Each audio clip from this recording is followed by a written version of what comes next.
Hi guys, welcome to the site CSIs. ഇന്ന് ആഡ്സെൻസുമായിട്ട് related ആയിട്ടുള്ളൊരു video ആണ് ഞാൻ ചെയ്യുന്നത്. അപ്പോൾ എനിക്ക് ഗൂഗിളിൽ നിന്ന് ഒരു ലെറ്റർ വന്നിട്ടുണ്ട് ആഡ്സെൻസിൻ്റെ പിന്നായിട്ടുള്ള. ആ പിൻ എൻ്റർ ചെയ്ത് കഴിഞ്ഞാൽ എൻ്റെ വെരിഫിക്കേഷനും കാര്യങ്ങളൊക്കെ കംപ്ലീറ്റ് ആവും. അതിന് ശേഷം എനിക്ക് പേയ്മെൻറ്റ് എടുക്കാൻ കഴിയും. ഏതായാലും പേയ്മെൻറ്റ് അത്ര ആയിട്ടൊന്നുമില്ല, പേയ്മെൻറ്റിൻ്റെ ത്രെഷ് എത്തിയിട്ടൊന്നുമില്ല. പക്ഷേ ആ ഒരു വെരിഫിക്കേഷനുള്ള ത്രെഷ് ആയപ്പം അവർ വെരിഫിക്കേഷന് വേണ്ടിയിട്ടുള്ള ഡീറ്റെയിൽസൊക്കെ ചോദിച്ചൊക്കെ കൊടുത്ത് ചെയ്തിട്ടുള്ളതാണ്. അപ്പോൾ അതെങ്ങനെയാണെന്നുള്ളത് ഞാൻ പറഞ്ഞു തരാം. അതിൻ്റെ കുറച്ച് കാര്യങ്ങൾ എന്താണ് ആഡ്സെൻസ് എന്നുള്ളത്. കാരണം പല യൂട്യൂബേഴ്സിനും ഇല്ലേ, മറ്റ് പലർക്കും ഒരു ധാരണ എന്ന് പറയുന്നത് ഈ ആഡ്സെൻസ് യൂട്യൂബിന് മാത്രമായിട്ടുള്ളതാണെന്നാണ്. പക്ഷേ കാര്യങ്ങൾ അങ്ങനെയല്ല. ആഡ്സെൻസ് പറഞ്ഞാൽ ഒരുപാട് വേറെയും കാര്യങ്ങളുള്ളതാണ് ആഡ്സെൻസിന്. യൂട്യൂബ് എന്ന് പറയുന്നത് ശരിക്കും അതിൽ കൂട്ടത്തിൽ വരുന്നൊരു സംഗതിയാണെന്നുള്ളൂ. അപ്പോൾ ആഡ്സെൻസ് എന്ന് പറഞ്ഞാൽ ഗൂഗിളിൻ്റെ അഡ്വർടൈസിങ് പ്ലാറ്റ്ഫോമിൻ്റെ ഒരു ഭാഗമാണ്. അപ്പം നമുക്കതിൽ കൂടെ നമ്മുടെ പ്രൊഡക്ട്സ് അഡ്വർടൈസ് ചെയ്യാൻ പറ്റും. അതുപോലെ തന്നെ നമുക്ക് ബ്ലോഗോ അല്ലെങ്കിൽ വെബ്സൈറ്റോ ആപ്ലിക്കേഷൻസോ സോഫ്റ്റ്വെയറോ അല്ലെങ്കിൽ യൂട്യൂബ് ചാനലുണ്ടെങ്കിൽ അതിൽ കൂടെ നമുക്ക് പരസ്യം കൊടുത്തിട്ട് അതിൽ നിന്ന് വരുമാനം ഉണ്ടാക്കാനും കഴിയും. അപ്പോൾ ഇതിൽ നമ്മുടെ ഇപ്പം യൂട്യൂബ് ചാനൽസിന് മാത്രമല്ല, നമ്മുടെ കയ്യിലൊരു വെബ്സൈറ്റോ നമുക്കൊരു ബ്ലോഗോ അങ്ങനെ എന്തെങ്കിലുമൊക്കെ ഉണ്ടെങ്കിൽ അതിനും നമുക്ക് ആഡ്സെൻസ് യൂസ് ചെയ്തിട്ട് ആഡ്സ് പ്ലേസ് ചെയ്യിപ്പിക്കുക ഗൂഗിളിനെ കൊണ്ട്. നമ്മുടെ യൂട്യൂബ് വീഡിയോസിലൊക്കെ ആഡ് വരുന്നത് പോലെ തന്നെ എന്നിട്ട് നമുക്ക് അതിനും വരുമാനം ഉണ്ടാക്കിയെടുക്കാവുന്നതാണ്. അപ്പോൾ ആഡ്സെൻസ് അക്കൗണ്ട് എടുക്കണമെങ്കിൽ കുറച്ച് കടമ്പകളുണ്ട്. നമ്മുടെ ID കാര്യങ്ങളൊക്കെ വെരിഫൈ ചെയ്യണം, പാൻ കാർഡ് ഡീറ്റെയിൽസ് എൻ്റർ ചെയ്യണം, അതുപോലെ മറ്റ് അഡ്രസ് പ്രൂഫും കാര്യങ്ങളൊക്കെ കറക്റ്റാക്കി കൊടുക്കണം. പിന്നെ അതിന് വാലിഡ് ആയിട്ടുള്ളൊരു പ്രൂഫ് അപ്ലോഡ് ചെയ്യണം. അപ്പോൾ ഞാൻ എൻ്റെ പാസ്പോർട്ടാണ് അപ്ലോഡ് ചെയ്തത്. ചില പ്രൂഫുകൾ അപ്ലോഡ് ചെയ്താൽ അക്സെപ്റ്റ് ചെയ്തോളണമെന്നില്ല. അപ്പോൾ അങ്ങനത്തെ കാര്യങ്ങളൊക്കെ നിങ്ങൾ ചെയ്യുമ്പം ശ്രദ്ധിക്കുക പ്രത്യേകിച്ച്. പിന്നെ ഈ ആഡ്സെൻസിൻ്റെ ഇതിൽ നിങ്ങളൊരു കാര്യം മനസ്സിലാക്കേണ്ടത് എന്താണെന്ന് വെച്ചാൽ, നിങ്ങളിപ്പം $10 ആകുമ്പോഴായിരിക്കും ഇതിന് വെരിഫിക്കേഷന് കൊടുക്കുക. പക്ഷേ നിങ്ങൾക്കൊരു യൂട്യൂബ് ചാനൽ മാത്രം ഉണ്ടാകുമ്പോൾ അതിൽ നിന്നുള്ള വരുമാനം മാത്രമാണല്ലോ വരിക. അപ്പോൾ നിങ്ങൾ വിചാരിക്കും യൂട്യൂബിലെ വരുമാനം മാത്രമാണ് ഇതിൽ കാണിക്കുക എന്നുള്ളത്. അങ്ങനെയല്ല. ആർക്ക് ഏതൊക്കെ സോഴ്സിൽ നിന്നുണ്ടോ അതൊക്കെ കൂടി $10 ആകുമ്പോഴാണ് പിൻ വെരിഫിക്കേഷൻ വരിക.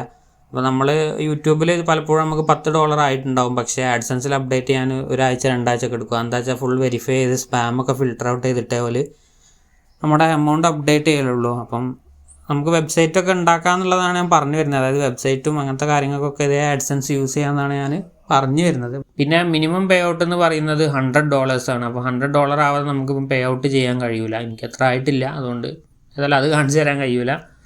അപ്പോൾ ഇതിൻ്റെ പേയ്മെൻറ്റ് വെരിഫിക്കേഷൻ അല്ലെങ്കിൽ അഡ്രസ് വെരിഫിക്കേഷൻ ചെയ്ത് കഴിഞ്ഞാലേ നമുക്ക് ഗൂഗിൾ പേയ്മെൻറ്റ് നടത്തി തരുള്ളൂ. അതിപ്പോൾ ഓൺലൈൻ ആണെങ്കിലും ഓഫ്ലൈൻ ചെക്കായിട്ടാണെങ്കിലും.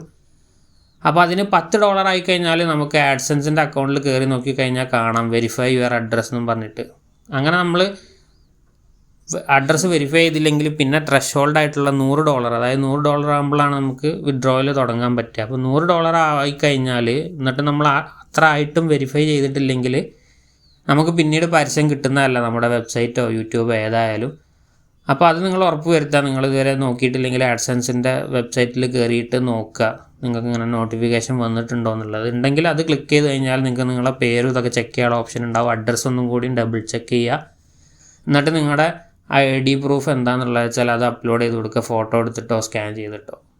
അപ്രൂവ് ആയിക്കഴിഞ്ഞാൽ നിങ്ങൾക്ക് മെയിൽ വരും. അപ്രൂവ് ആയിട്ടില്ലെങ്കിലും മെയിൽ വരും റിജക്റ്റ് ആയെന്നും പറഞ്ഞിട്ട്.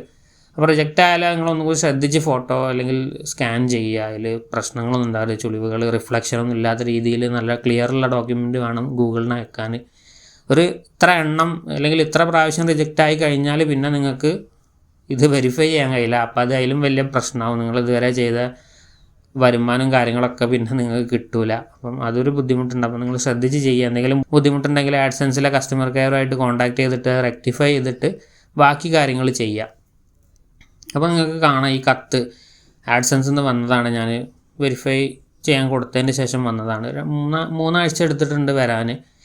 പിന്നെ ഇവരെ അയച്ചിട്ട് 4 മാസം കഴിഞ്ഞിട്ടും നമ്മൾ വെരിഫൈ ചെയ്തിട്ടില്ലെങ്കിൽ നമുക്ക് ഇതേപോലെ ആഡ്സ് കാണൂല. പിന്നെ അതും പ്രശ്നമുണ്ട്. അതുപോലെ 3-4 ആഴ്ച അല്ലെങ്കിൽ 1 മാസം കഴിഞ്ഞിട്ട് നമുക്ക് കത്ത് വന്നിട്ടില്ലെങ്കിൽ റീസെൻഡ് ചെയ്യാനുള്ള ഓപ്ഷൻ ഉണ്ട്. അതും ലിമിറ്റഡ് ടൈം, കുറേ പ്രാവശ്യം ഒന്നും ചെയ്യാൻ പറ്റില്ല. അതിനും ഒരു കണക്കുണ്ട്. അപ്പം അതും ശ്രദ്ധിക്കുക. അപ്പോൾ നമ്മൾ ഇനി ചെയ്യേണ്ടത് google.com/AdSense എന്ന് പറഞ്ഞ ലിങ്കിലേക്ക് പോകുക. അല്ലെങ്കിൽ AdSense എന്ന് ഗൂഗിൾ സെർച്ച് ചെയ്തിട്ട് കയറിയാലും മതി. കയറി കഴിഞ്ഞാൽ തന്നെ പുറത്ത് തന്നെ ഉണ്ടാവും ഒരു നോട്ടിഫിക്കേഷൻ ഉണ്ടാവും നമ്മുടെ പിൻ എൻ്റർ ചെയ്യാനെന്നും പറഞ്ഞിട്ട് ഇവിടെ കാണുന്ന പോലെ. അത് ക്ലിക്ക് ചെയ്ത് കഴിഞ്ഞാൽ നമ്മളോട് പിന്നെ ഇടാൻ പറയും. അപ്പോൾ നമ്മൾ ഈ കത്തിൻ്റെ ഉള്ളിലുള്ള ഈ നമ്പർ അടിച്ചു കൊടുക്കുക. ഇത് അടിച്ചു കൊടുത്തു കഴിഞ്ഞാൽ നമ്മുടെ വെരിഫിക്കേഷൻ കഴിഞ്ഞു. പിന്നെ നമുക്ക് ബാക്കി കാര്യങ്ങളൊക്കെ നോക്കാം. ഡാഷ്ബോർഡുകളുണ്ട്. ഇപ്പോൾ യൂട്യൂബിൻ്റെ സ്റ്റാറ്റിസ്റ്റിക്സ് ഒന്നും ആഡ്സെൻസിൽ കാണിക്കുന്നില്ല കഴിഞ്ഞ മാസം മുതൽ. അതൊക്കെ യൂട്യൂബിൽ തന്നെയാണുള്ളത്. അതിൻ്റെ അനാലിറ്റിക്സ് ഒക്കെ അതിൻ്റെ YT സ്റ്റുഡിയോയിൽ തന്നെയാണുള്ളത്. അപ്പോൾ അതൊന്നും നമുക്കിപ്പോൾ ഇവിടെ കാണില്ല. അതാണൊക്കെ ബ്ലാങ്ക് ആയിട്ട് കാണുന്നതിൻ്റെത്. അപ്പം നേരെ മറിച്ച് നമുക്കൊരു വെബ്സൈറ്റോ അല്ലെങ്കിൽ ബ്ലോഗൊക്കെ ഉണ്ടെങ്കിൽ അതിൻ്റെ ആഡ്സിൻ്റെ റവന്യൂ, അതിൻ്റെ പെർഫോമൻസ് ഒക്കെ നമുക്ക് കാണും. നമ്മുടെ ചാനലോ അങ്ങനെ ഏതെങ്കിലുമൊക്കെ ആഡ് വേറെ സ്ഥലങ്ങളിൽ റൺ ചെയ്യുന്നുണ്ടെങ്കിൽ അതിൻ്റെ സ്റ്റാറ്റ്സും നോക്കാൻ കഴിയും നമുക്ക്. പിന്നെ ഗൂഗിളിൻ്റെ ആഡ്വേർഡ്സ് ഉണ്ട്. ആഡ്സെൻസുമായി തന്നെയാണ്, പക്ഷേ അതിൻ്റെ ഓപ്പോസിറ്റാണ് ചെയ്യാന്നുള്ളതേ ഉള്ളൂ. ഞാൻ നേരത്തെ പറഞ്ഞ പോലെ നമുക്ക് നമ്മുടെ പ്രൊഡക്റ്റ് വേറെ വെബ്സൈറ്റിലും യൂട്യൂബ് വീഡിയോസിലൊക്കെ പ്രൊമോട്ട് ചെയ്യണമെന്നുണ്ടെങ്കിൽ പരസ്യം കൊടുക്കാൻ വേണ്ടി യൂസ് ചെയ്യുക ആഡ്വേർഡ്സും ആഡ്സെൻസൊക്കെ കൂടിയുള്ളൊരു പരിപാടിയാണ്. അതൊക്കെ ഒരേ അക്കൗണ്ടിൽ തന്നെ ചെയ്യണമെന്ന് നല്ലത്. പിന്നെ വേറൊരു കാര്യം ശ്രദ്ധിക്കേണ്ടത്, നമുക്ക് ഒന്നിലധികം ആഡ്സെൻസ് അക്കൗണ്ട് പാടില്ല. അത് ഇല്ലീഗലാണ്. അങ്ങനെ ആയിക്കഴിഞ്ഞാൽ അത് അവർ അറിഞ്ഞു കഴിഞ്ഞാൽ, അറിയും എന്തായാലും അറിയാതെ വെക്കില്ല, കാരണം ഈ വെരിഫിക്കേഷനൊക്കെ വരുന്ന സമയമായതുകൊണ്ട് വന്നു കഴിഞ്ഞാൽ നമ്മുടെ 2 അക്കൗണ്ടും പൂട്ടിപ്പോവും. പിന്നെ നമുക്കൊരു അക്കൗണ്ട് ഉണ്ടാക്കാൻ കഴിയില്ല. നമ്മളെ പേയ്മെൻറ്റും നമ്മൾ ഇതുവരെയുള്ള ഏണിങ്സൊക്കെ പോകുന്നതാണ്. അപ്പോൾ നിങ്ങൾക്ക് വേറെ അക്കൗണ്ട് ഉണ്ടെങ്കിൽ അത് എന്തായാലും ഡിലീറ്റ് ചെയ്തിട്ട് വേണം പുതിയ അക്കൗണ്ട് ഉണ്ടാക്കുന്നുണ്ടെങ്കിൽ ഉണ്ടാക്കാൻ. അപ്പോൾ മൾട്ടിപ്പിൾ അക്കൗണ്ട്സ് പാടില്ല, അതും കൂടി ശ്രദ്ധിക്കുക. പിന്നെ ആഡ്സിൻ്റെ കാര്യത്തിൽ 1-2 കാര്യങ്ങൾ വേറെ പറയാനുള്ളത്, ഇപ്പോൾ യൂട്യൂബ് ചാനലൊക്കെ ഉള്ളവരാണെങ്കിലും വെബ്സൈറ്റോ ബ്ലോഗോ ഉള്ളവരാണെങ്കിലും ശ്രദ്ധിക്കേണ്ടത്, നമ്മൾ തന്നെ നമ്മുടെ ആഡ്സ് കഴിയുന്നത് ഒഴിവാക്കുക. അപ്പോൾ നമുക്ക് നമ്മളെ വീട്ടിലുള്ളവരൊക്കെ നമ്മുടെ വീഡിയോസ് ഇല്ലെങ്കിൽ നമ്മുടെ ബ്ലോഗൊക്കെ നോക്കുമ്പം ഒബ്വിയസ്ലി ആ പരസ്യങ്ങൾ കാണും, ചിലപ്പം ക്ലിക്ക് ചെയ്യും. അതൊന്നും കുഴപ്പമില്ല. പക്ഷേ ഒരു പരിധിയിൽ കൂടുതൽ സ്പാം ആവുന്ന ലെവലിൽ നമ്മൾ ക്ലിക്ക് ചെയ്ത് തുടങ്ങിയാൽ ഗൂഗിൾ അത് നോട്ട് ചെയ്ത് കഴിഞ്ഞാൽ നമ്മുടെ അക്കൗണ്ട് ബാൻ ആവാനുള്ള ചാൻസ് വളരെ അധികമാണ്. ഈ ബാനൊക്കെ ആകുമ്പോഴുള്ള പ്രശ്നം എന്താ വെച്ചാൽ കയ്യിലുള്ള പൈസ മൊത്തം പോകും. അക്കൗണ്ടിലുള്ള പൈസ ഒന്നും അവർ അയച്ചു തരില്ല, അത് മൊത്തം എടുത്തൊഴിവാക്കും. അപ്പോൾ അതുകൊണ്ട് തന്നെ നിങ്ങൾ ആ കാര്യം മനസ്സിൽ വെക്കണം എപ്പോഴും. നിങ്ങൾക്ക് ചെയ്യാം, ആഴ്ചയിൽ ഒരിക്കലോ അല്ലെങ്കിലൊക്കെ നിങ്ങൾ പുതിയ വീഡിയോ ഒക്കെ വരുമ്പോൾ ജസ്റ്റ് കാണാം, അതിനൊന്നും കുഴപ്പമില്ല. പക്ഷേ കണ്ടിന്യൂസ്ലി ഇങ്ങനെ ഈ ഡോളർ കാരണം എന്നുള്ളൊരു ചിന്തയോട് കൂടി ഇത് ചെയ്യുമ്പോഴാണ് പ്രശ്നം വരുന്നത്. അപ്പം അതൊന്ന് ശ്രദ്ധിക്കുക നിങ്ങളെപ്പോഴും. പിന്നെ വേറൊരു കാര്യം പറയാനുള്ള, യൂട്യൂബിലൊക്കെ നമ്മൾ വീഡിയോ ഇടുമ്പോൾ ആഡ്സ് ഒന്നും ചറവറ പ്ലേസ് ചെയ്യരുത്. പ്ലേസ് ചെയ്ത് കഴിഞ്ഞാൽ നമ്മൾ ഇപ്പോൾ ഒരു കമ്മ്യൂണിറ്റി, അതായത് നമ്മുടെ ഒരു ക്ലോസ്ഡ് കമ്മ്യൂണിറ്റിയിൽ, അതായത് ഫ്രണ്ട്സ് ഫാമിലി, അവരൊക്കെ ചിലപ്പോൾ നമുക്ക് കണ്ടു തന്നെന്ന് വരും. പക്ഷേ ഓർഗാനിക്കായിട്ടുള്ള യൂസേഴ്സ് ഇതൊന്നും കാണാൻ പോകുന്നില്ല. അപ്പോൾ ഒരു 10 മിനിറ്റ് 15 മിനിറ്റ് വീഡിയോയിലൊക്കെ 2-3 ആഡ് പ്ലേസ്മെൻ്റ് ഒക്കെ വെക്കാൻ പാടുള്ളൂ. അതിൽ കൂടുതൽ വെച്ച് കഴിഞ്ഞാൽ ശരിക്കും ബുദ്ധിമുട്ടാവും. അത് കാണുന്ന ആൾക്കാർക്ക് അരോചകമായിരിക്കും വീഡിയോ. അപ്പോൾ അവർ പെട്ടെന്ന് സ്കിപ്പ് ചെയ്ത് പോകാനും അടുത്ത വീഡിയോ വേറെ ഏതെങ്കിലും ചാനലിലേക്ക് റെക്കമെൻഡേഷനിൽ കണ്ടുപോകാനും ചാൻസ് ഉണ്ട്. വീഡിയോയിലെ ആഡ് പ്ലേസ്മെൻറ്റ് വളരെ ക്രൂഷ്യലാണ്. അപ്പോൾ നിങ്ങൾ ശ്രദ്ധിച്ചിട്ട് ചെയ്യുക. ഇനി ഓട്ടോമാറ്റിക് ആണെങ്കിൽ വലിയ കുഴപ്പമുണ്ടാവില്ല. ഗൂഗിൾ നമുക്ക് നമ്മുടെ വീഡിയോ അനലൈസ് ചെയ്തിട്ട് ആപ്റ്റായിട്ടുള്ള സ്ഥലങ്ങളിൽ ആഡ് പ്ലേസ് ചെയ്യുന്നതാണ്. അപ്പോൾ അതൊരു വലിയ ഇഷ്യൂ അല്ല. എന്നാലും നിങ്ങൾ ഓട്ടോമാറ്റിക്കലി കുറേ ആഡ് പോയിൻറ്റ്സ് സെറ്റ് ചെയ്യുന്നൊരു ബിഹേവിയർ ഉള്ള ആളാണെങ്കിൽ അവർക്ക് വേണ്ടിയിട്ട് പറഞ്ഞതാണ്. ഇനിയിപ്പോൾ നമ്മളൊരു ബ്ലോഗോ വെബ്സൈറ്റോ നടത്തുകയാണെങ്കിൽ അതും അങ്ങനെ തന്നെ. ഒരുപാട് പോപ്പപ്പ് ആഡ്സ്, മറ്റേ ആഡ്സ്, അങ്ങനെ ബാനർ അതൊന്നും വെക്കാൻ നിൽക്കുക. നീറ്റായിട്ട് നമ്മുടെ ലേഔട്ട് നോക്കിയിട്ട് അതിനനുസരിച്ചിട്ടുള്ള കോഡുകൾ സെറ്റ് ചെയ്യുക.